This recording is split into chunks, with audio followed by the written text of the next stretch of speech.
for anyone who says, how can you be sustainable and worry about climate change or handing out paper? Listen, climate change caused the trees to fall down, and I'm repurposing the dead trees. Number one. Number two, you're going to say, hey, you got ink on here. It's all made with vegetable dye. So it's all perfectly correct thing to do in the context. Now, I know why Donna over here put me on with Dr. Rowe and Dr. Dunn, because he knew that what I'm going to talk with you about needs the entrepreneurial thinking of a bright generation. But I had no idea he was going to make me come after Dr. Blackman, who I'm not going to probably disparage much of what he said. Because I need to deal with you. Oh, here's the airport. You're going to say, what do you got an airport up there for? Well, we haven't been back here for 5 years at this hotel. The last time we were here, and 4 times before that, we were on the top floor. Most people didn't want to come to the conference because you see the planes coming in and they turn right before they hit this building. But it is, Joanne, don't get me wrong. I did like presenting the cafeteria of your building 2 years in a row. Here we go. All good. This one is, yes, Okay. now it's, sorry, if you just. I'll set you up and then get to the research. Now that the technology is straight. This has nothing to do with stranded astronauts. This has to do with stranded assets. Now, listen quick, listen clearly. I already see where you're. You know where I'm going. This is a serious problem for us in the modern world when there is a disruption in the marketplace. And we work in the business world on anticipation of the future. Okay? So what you see up here, I've got on paper for you. Stranded assets are those things that we thought were going to be great. We buy assets because they're going to give future benefit. All right, I'll get it. I'll get it. We buy them. I thought I would get it.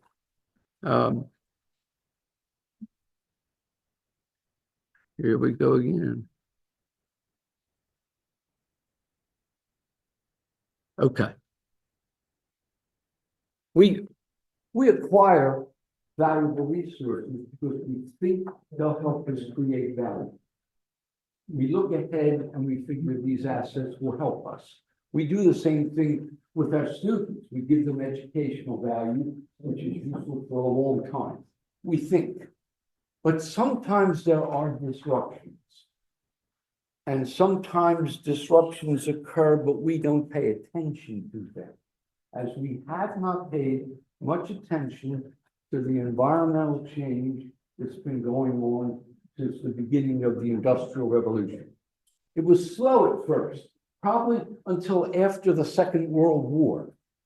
Acceleration of technological change and industrial change was relatively slow, but it accelerated. And we paid little as a society, as a world community, we paid little attention to it. And now we're stuck with lots and lots. How much is lots and lots? Okay, let me give it to you in US dollars. You want to? I wanted to convert it into South African currency because the exchange rate between South African currency, rand, and US is so enormous. It reminds me of what happened to the Deutschmarks in the Second World War. There's several trillion US dollars worth of assets in place that we're using now that we're not going to be able to use within 5-10 years. They're not good for anything. It won't be very useful for us as we move through making progress. What causes these disruptions, we always think about disruptions being good for us. It's a disruptive innovation. Wow, we're going to make a lot of money from it. Well, the disruption here is that as we try to stem climate change and all the potential bad things that could happen, we face many environmental challenges. Governments get involved all the time because their overarching ability to change us, whether we want to change or not. Fortunately, after maybe, let me say, 3 decades of innovation, we finally see some decline in price for clean energy products and processes. Litigation, this is a litigious world. Litigation causes us to make change, whether we like it or not. We are risk averse, but we run the risk of creating more trouble than we can handle. And fortunately, in at least the last couple dozen years, societal focus has changed from it's all about me and today to maybe my grandkids or great-grandkids won't have a place to live because of the potential physical damage that is created by what you and I want. You and I demand these things, and we don't often think of the consequences. I'm an accountant, so I'll talk about measurement and talk about reporting and then show you some research I'm starting. Try and get us back on time.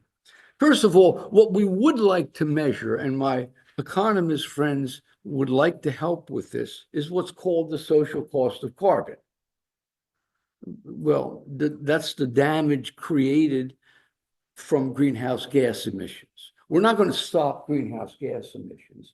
Problem with those babies, as you probably know, is that they last a long time. It's not like cutting your hand, getting it stitched, and oh good, the skin comes back. The earth doesn't work that way. When the greenhouse gases stick around forever, they stick around forever. Not to think for a second, I'm focused here on climate change, but not to think for a second the water damage done by, for example, right here in New York in the Hudson River. What happens when you put chemicals in the water and they last for, their half-life is 1 million years. None of us can really conceive of what it means to live 1 million. The secondary reporting area is the potential for economic or financial issues. I should not say issues. Given today and last Thursday and Friday, I probably ought to say chaos. All right. You think you're doing the right thing, and then you don't know what the collateral impacts are. It's possible. Let me tell you this one. There's about a trading 0.5, I'm told, of real estate value, not the real estate, but the value, which will tank before 2030. Like all those beautiful homes on the water, when the water comes up 2 feet, there'll be no beautiful homes. Like all the smart thinking in the 1950s, we said, if we're going to bring those huge tankers in with that oil and hook them up to the refinery, let's keep them away from our shore line. That's too risky.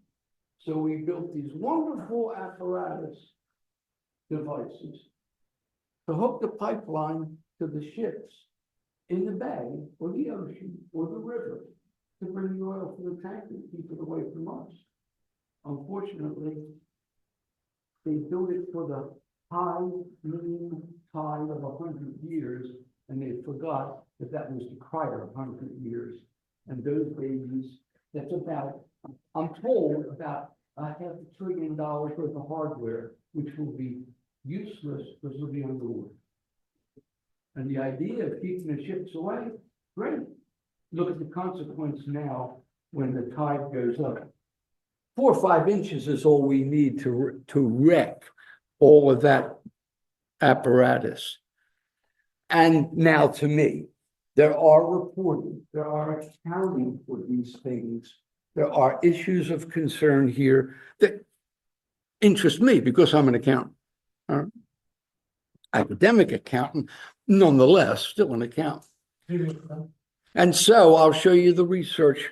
And why will I show you this? At my age, I don't start a research project unless I'm pretty sure it's going to work. So this is a pilot study, and that's what I bring you today. I took a convenient sample in 3 industries that are really impacted by potential climate change: utility companies, fossil fuel companies, and automotive industry. And I chose to look at regulated statements in the United States. That way I have continuity of data. And I used the required annual financial report to the U.S. Securities Exchange Commission. And I'm looking at recent years, 21, 22, and 23. Don't have 24's data yet, but I'll get it now that I know this research is worthwhile pursuing. So of the 60 companies for which I set out to get data, I was able to deliver data, useful data for those 3 years from 26 utilities in the United States, 11 fossil fuel firms.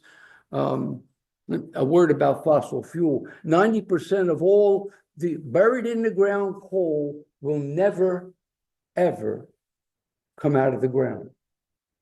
60% of the oil, I hope the 40 is all yours, all right? 40% of the oil will never be pumped. We're just never going to use it. We're just transitioning to a low carbon economy. And with these companies that I had, 42 of them, here's the outcome. It's encouraging to me. In their reports to their shareholders in the world and the government, here's the outcome. How many companies actually reported that their assets are stranded and they are impaired? They're not worth what the company said they were worth. Okay, not a lot, increasing slightly, but not a lot. The middle column, you can see it on paper maybe better. The middle column tells us that companies report they have asset impairment, but they're not sure it's from stranded assets. They're not willing to admit that. But here's the good news, that a lot of companies, 25 in the most recent year out of 42, explain to shareholders, explain to investors, creditors, and the community at large, all the stakeholders, explain the problem of stranded assets, which is basically unknown to the people on the street. Basically unknown that their utility company may have to close its power plant. Last December in Los Angeles, California, Phillips Petroleum shut a refinery down for lack of demand that refined 8% of the oil used in California. That follows on Phillips having closed the plant the year before that refined 5%. I don't know about your math, but 5 plus 8, 13% of the power needs in California shut down because the assets were stranded. So here I go to the end of this session.